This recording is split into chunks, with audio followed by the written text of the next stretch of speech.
이건 슈라입니다. 70대 할머니와 결혼하거나 사귀었던 남성 7명이 차례로 급사합니다. 그녀가 상속받은 유산만 수십억 원.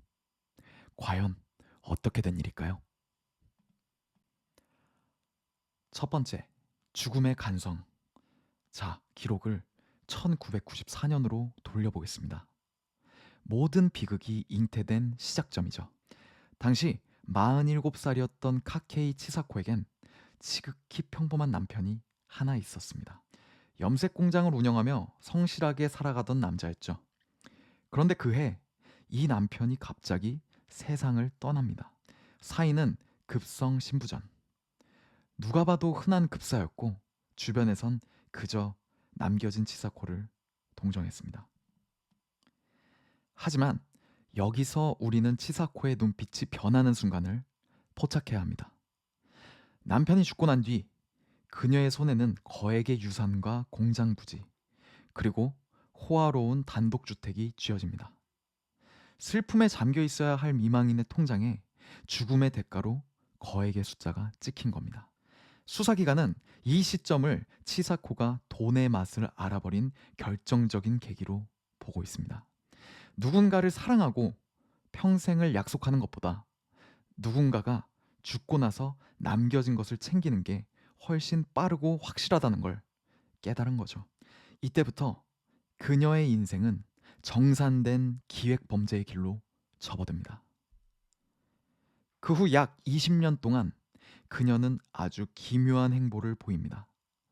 보통 배우자를 잃은 사람은 트라우마 때문에 새로운 만남을 주저하기 마련이지만 치사코는 정반대였죠. 그녀는 일본 전역의 결혼정보회사를 자기 집 안방처럼 드나들기 시작합니다. 그녀가 작성한 가입 신청서의 조건은 소름 돋을 정도로 명확했습니다. 고령일 것, 자녀가 없을 것, 그리고 자산가일 것. 이건 배우자를 찾는 서류가 아닙니다. 사냥감을 고르는 체크리스트였죠.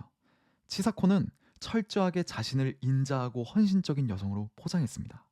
외로운 노년의 남성들에게 접근해 지극한 정성을 다했고 그들이 마음을 여는 순간 혼인신고서를 내밀었습니다. 실제로 이 20년 동안 그녀는 수많은 남성과 결혼과 이혼, 그리고 사별을 반복합니다. 기가 막힌 건 그녀와 엮인 남자들이 하나같이 짧게는 몇 달, 길게는 몇 년 안에 건강이 악화됐거나 급사했다는 사실입니다. 하지만 그 누구도 의심하지 않았습니다. 왜냐고요? 치사코가 고른 타겟은 원래부터 지병이 있거나 나이가 아주 많았기 때문입니다. 죽음이 닥쳐와도 전혀 이상하지 않은 환경을 미리 쇼핑해 둔 겁니다. 남자들이 죽을 때마다 그녀의 자산은 기하급수적으로 불어났습니다. 1994년 남편의 공장 부지에서 시작된 그녀의 죽음 비즈니스는 어느덧 수십억 원대의 상속금을 늘리는 기업형 범죄로 진화하고 있었습니다. 경찰의 감시망 밖에서 그녀는 20년 동안 죽음의 감성을 즐기고 있었던 겁니다. 자, 이제 1994년부터 20년 동안 쌓아 올린 이 소름 끼치는 자산 목록이 어떻게 연쇄살인의 광기로 폭발했는지 다음 기록에서 확인해 보겠습니다. 두 번째, 2007년부터 2013년까지 100억 원의 장례식. 자, 이제 2007년부터 2013년까지 단 6년이라는 짧은 시간 동안 벌어진 기괴한 연쇄 증발의 기록을 들여다보겠습니다.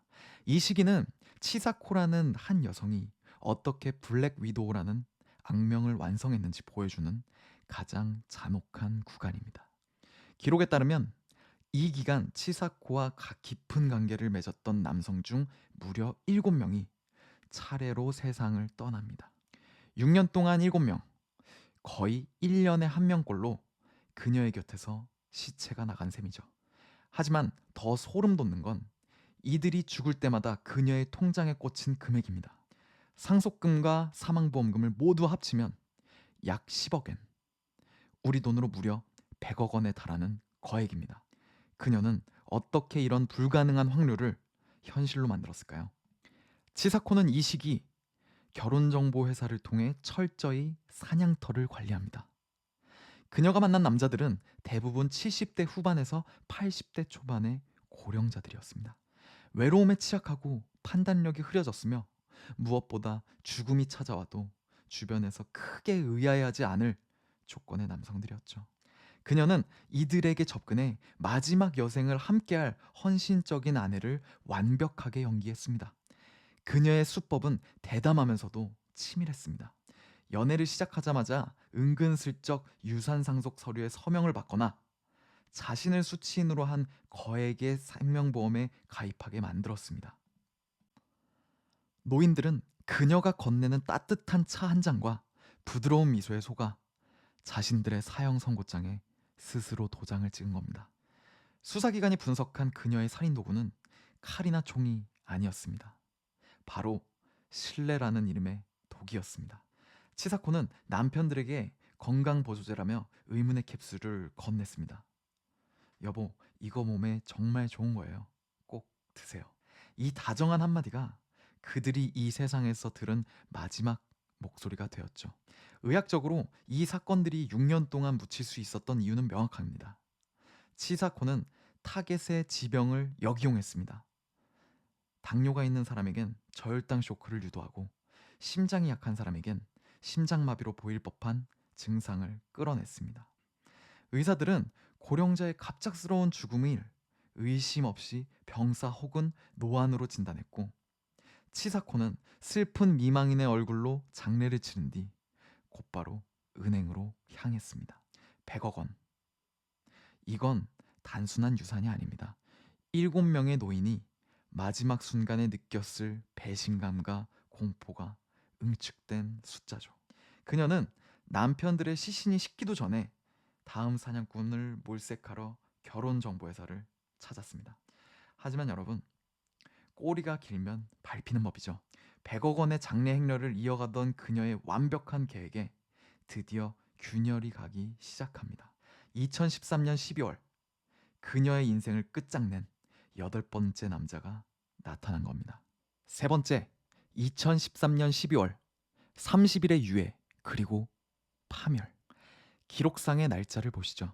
2013년 11월 카케히 이사오와 치사코는 혼인신고를 마칩니다. 70대의 늦은 나이에 만난 동반자.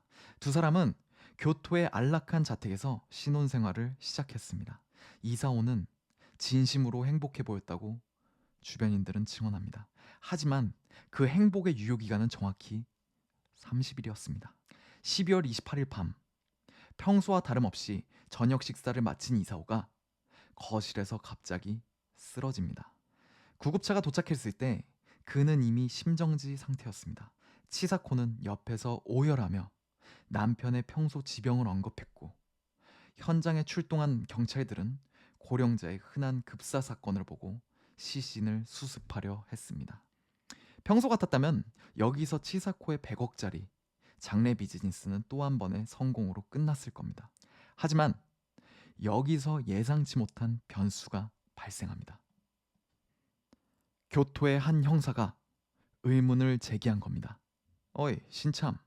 결혼한 지 고작 한 달 된 건강한 남자가 아무런 전조 증상도 없이 이렇게 급사할 확률이 얼마나 될 것 같냐? 수사기관은 치사코의 강력한 반대를 무릅쓰고 이례적인 결단을 내립니다. 시신을 화장터가 아닌 국가수 국립과학수사연구소에 부검대로 보낸 것이죠. 치사코는 당황했습니다. 고인의 몸에 칼을 대는 건 고인을 2번 죽이는 일이라며 극렬히 저항했지만 이미 수사의 칼날은 그녀의 턱끝까지 와 있었습니다. 그리고 며칠 뒤 부검의의 보고서가 수사본부에 도착합니다.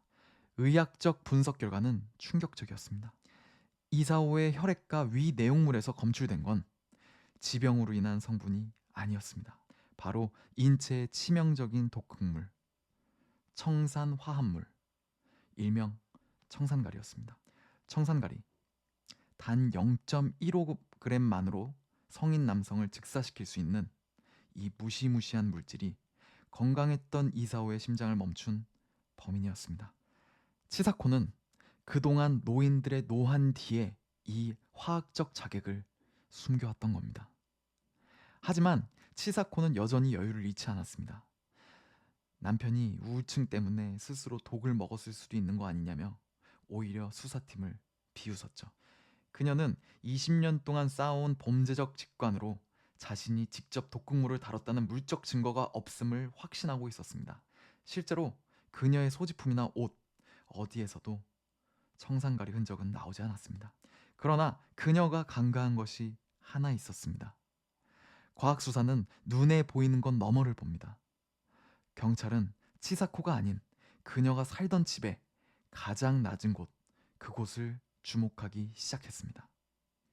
치사코가 20년 동안 숨겨온 그 소름 끼치는 독주머니가 어디에 숨겨져 있었는지, 그리고 그것이 어떻게 그녀의 유죄를 확정지었는지, 이제 그 결정적인 트릭의 붕괴 현장을 공개하겠습니다.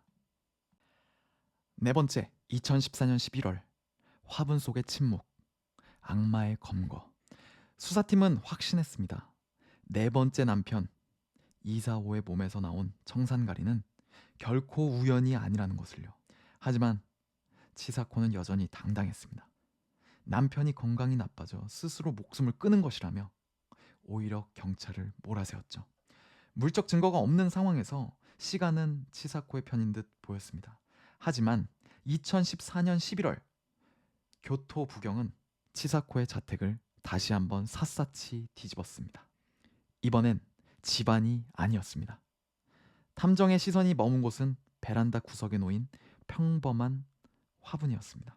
누가 봐도 평범한 흙이 담긴 화분. 하지만 수사관들이 그 흙 속 깊숙한 곳을 파헤치자 20년 연쇄살인의 종지부를 찍을 결정적인 증거가 모습을 드러냅니다. 흙 속에 숨겨져 있던 작은 비닐봉투. 그 안에는 남편 이사오의 부검 결과가 정확히 일치하는 성분인 청산가리 가루가 담겨 있었습니다. 이것은 단순한 독극물이 아닙니다. 치사코가 남편들에게 몸에 좋은 영양제라며 건넸던 그 캡슐 안에 들어갈 화학적 자객의 실체였습니다. 치사코는 독극물을 상시 휴대하며 남편들의 약통에 이를 섞어 넣었고 남은 잔량을 아무도 의심하지 않을 화분 흙 속에 묻어두었던 겁니다. 결국 2014년 11월 19일 치사코는 네 번째 남편 살인 혐의로 전격 체포됩니다. 수사가 진행될수록 의학적 진실은 더욱 잔인하게 밝혀졌습니다. 치사코는 남편들이 쓰러지는 순간에도 119에 즉시 신고하지 않았습니다. 독극물이 심장 근육을 마비시키고 뇌로 가는 산소를 완벽히 차단할 때까지 그녀는 차갑게 시계를 보며 남편의 고통을 관찰했습니다. 사망이 확실해진 순간에야 비로소 비명을 지르며 슬픈 미망인의 연기를 시작한 것이죠. 의학 전문가들은 이 사건을 의학적 맹점을 이용한 지능적 학살이라고 정의합니다. 그녀는 고령자의 사인을 꼼꼼하게 부검하지 않는 사회적 간섭과 고인의 몸을 보존하고 싶다는 배우자의 감정 호소가 법의학적 검토를 무력화시킨다는 것을 너무나 잘 알고 있었습니다. 체포 직후에도 그녀는 치매 증상을 연기하며 수사를 방해했습니다.